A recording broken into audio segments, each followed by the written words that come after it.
Hello viewers, আমি এখন দাঁড়িয়ে রয়েছি তিন নেতার মাজারের সামনে। আর এই তিন নেতার মাজারটি অবস্থিত হচ্ছে এই সামনে দোল চত্বর পাশে হচ্ছে এই তিন নেতার মাজার অবস্থিত। এবং এই তিন নেতার যে বাউন্ডারির সাথে হচ্ছে বাংলাদেশ সুপ্রিম কোর্ট অবস্থিত। দেখতে পাচ্ছেন আমার পিছনে সেই তিন নেতার মাজার। আর এই তিন নেতা হচ্ছে একেএম ফজলুল হক, শেরেবাংলা একেএম ফজলুল হক, হোসেন শহীদ সোহরাওয়ার্দী এবং হচ্ছে খাজা নাজিমউদ্দিন। ওনাদের তিনজনকার এখানে কবর অবস্থিত। তো আমি আজকে এই তিন নেতার কবর আসলে এটা নিয়ে আজকে আমি আমার এখানে এসেছি। আমরা অনেকে হয়তো বা এই রাস্তা দিয়ে চলাচল করেছি, এই তিন নেতার মাজার দেখেছি, অনেকে হয়তো বা এই তিন নেতার মাজারের ইতিহাস জানি, বা অনেকে হয়তো বা আমরা জানি না। আজকে জেনে নেব তিন নেতার মাজারের ইতিহাস। চলুন দেখা যাক আজকে আমরা তিন নেতার মাজারের ইতিহাস জেনে নেই। এটি হচ্ছে তিন নেতার মাজার। হোসেন শহীদ সোহরাওয়ার্দী, খাজা নাজিমউদ্দিন ও শেরেবাংলা একেএম ফজলুল হকের কবরের উপর নির্মিত ঢাকার অন্যতম স্থাপত্য নিদর্শন এটি। আর স্বাধীনতার পূর্ব সময়ে এই তিন মহান নেতাই তৎকালীন অবিভক্ত বাংলার প্রধানমন্ত্রী হিসেবে ওনারা কিন্তু নিযুক্ত ছিলেন।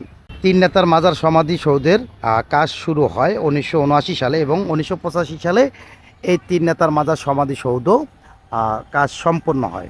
1963 সালে স্থপতি মাসুদ আহমেদ এবং এস.এ. জহিরুদ্দিন প্রখ্যাত তিন নেতার স্মরণে এই মাজারটি নির্মাণ করেন। তিন নেতার মাজারের পাশেই দেখেন মেট্রো রেল যাচ্ছে।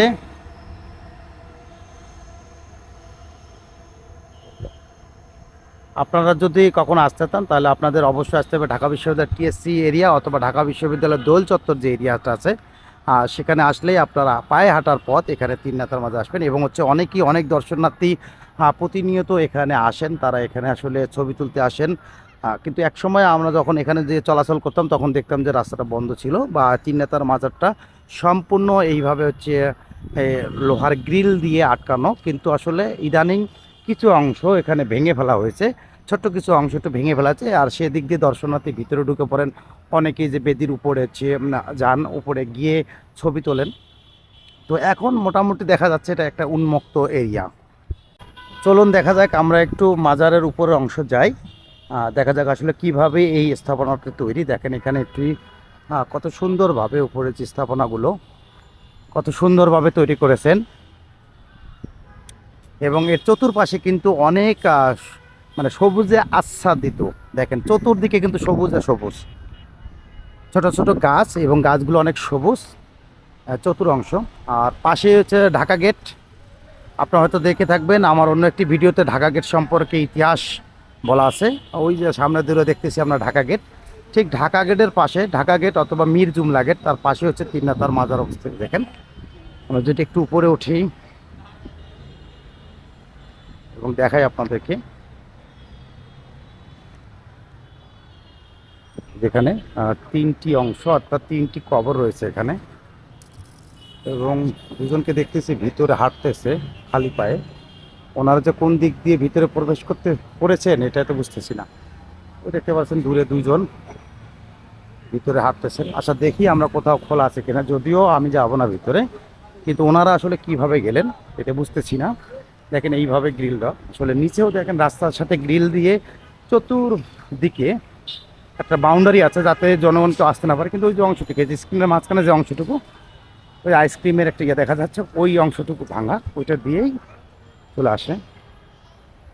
দেখেন যদি আমি দেখাই যে চতুর্দিকে ঘুরে দেখাই, এখানে ঢোকার মতো কোনো রাস্তা নাই। তারপর ওনারা দুজন কিভাবে গেছেন এই দেখেন, এই যে অংশটুকু, এটি হচ্ছে সামনে যে বিল্ডিংটা দেখছেন শিশু একাডেমির বিল্ডিং। ওই যে দূরে হচ্ছে দেখেন, যদি একটু জুম করি দেখাই, দোয়েল চত্বর দেখা যাচ্ছে। ওই যে সামনে দোয়েল, দেখেন দোয়েল চত্বর।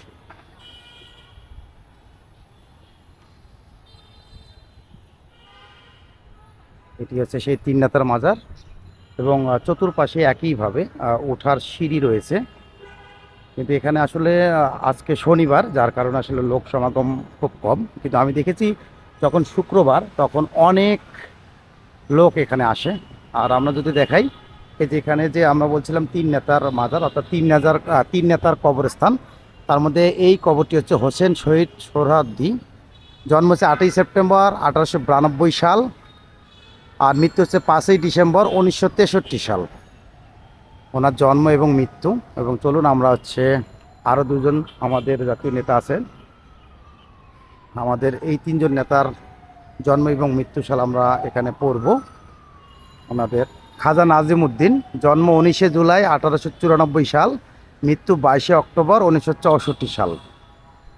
এবং শেষ যে কবরস্থানটি, এখানে 3টি কবরস্থান রয়েছে, শেষ কবরস্থানটি আমরা এখন যাচ্ছি হেঁটে হেঁটে। যদি দেখেন, শেরে বাংলা একে ফজলুল হক, জন্ম 26শে অক্টোবর 1873 সাল, আর মৃত্যু হচ্ছে 27শে এপ্রিল 1962 সাল। যদি দেখেন, দুজন ওনারা টিভি চ্যানেল পক্ষ থেকে এসেছেন জানি না, জেএসসি।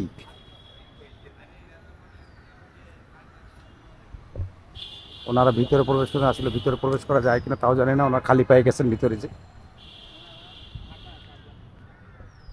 এই যে এই অংশটি, ওই দূরে দেখতে পাচ্ছেন, এই যে হাইকোর্টের 12তলা বিল্ডিং দেখা যাচ্ছে মাঝখান দিয়ে দেখেন। অর্থাৎ এই যে রোডটি আছে, এই রোডটি হচ্ছে হাইকোর্টে যাওয়ার একটি রোড, এদিক দিয়ে হাইকোর্ট যাওয়ার রোড।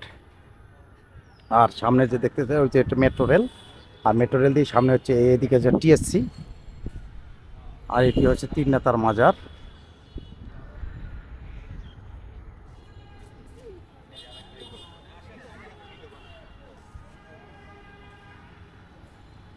আপনারা ভিতরে প্রবেশ করলেন কিভাবে ভাই?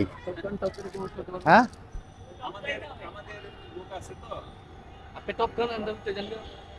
না কোথাও তো খোলা দেখলাম না, কোথাও তো খোলা সিস্টেম দেখলাম না, আপনারা কিভাবে প্রবেশ করলেন?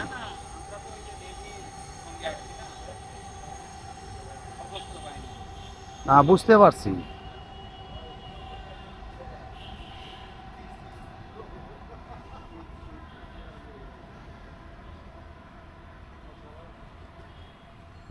আকাশটার ওয়েদারটা আজকে অনেক শুদ্ধ, দেখেন অসাধারণ একটি আকাশ। এখন আসলে সন্ধ্যার প্রাক মুহূর্তে 6টা বাজে, আকাশটা অসম্ভব সুন্দর। এবং যখন এই দিক দিয়ে মেট্রো রেল যায়, খুব একটা ভালো সুন্দর সিনারি দেখা যায় মেট্রো রেলের। তো এই ছিল আসলে তিন নেতার মাজার নিয়ে করা ভিডিও। তো আমি এখন তিন নেতার মাজারের সামনে দাঁড়িয়ে শেষ করতেছি এই ভিডিওটি। আমার ভিডিওটা যদি ভালো লাগে এবং আমার পূর্বের যে ভিডিওগুলো, এগুলো যদি আপনারা দেখে আসেন একটু, যদি সেই ভিডিওগুলো আপনার কাছে ভালো লাগে এবং মনে হয় যে না আমার ভিডিওর মাঝে কিছু ইনফরমেটিভ জিনিস আছে, আমার ভিডিওর মাঝে যদি কোনো লেক থাকে বা কোনো কিছুর খামতি থাকে, যদি আপনারা কমেন্টস করে জানিয়ে দেন, তাহলে আসলে সেই দিকগুলো আসলে আমি রিমুভ করার চেষ্টা করব ভবিষ্যতে। এবং আমার YouTube channel Akhtar the traveller, page হচ্ছে আক্তার দ্য ট্রাভেলার, এবং আমার পার্সোনাল যে ফেসবুক অ্যাকাউন্ট এটা হচ্ছে মোহাম্মদ আক্তারুল ইসলাম। তো আপনি যেখান থেকে এই ভিডিওটা দেখেন না কেন, যদি আমার ফেসবুক থেকে দেখেন তাহলে আমাকে ফলো করবেন, যদি আমার পেজ থেকে দেখেন আমাকে একটা লাইক দিবেন এবং কমেন্ট করবেন।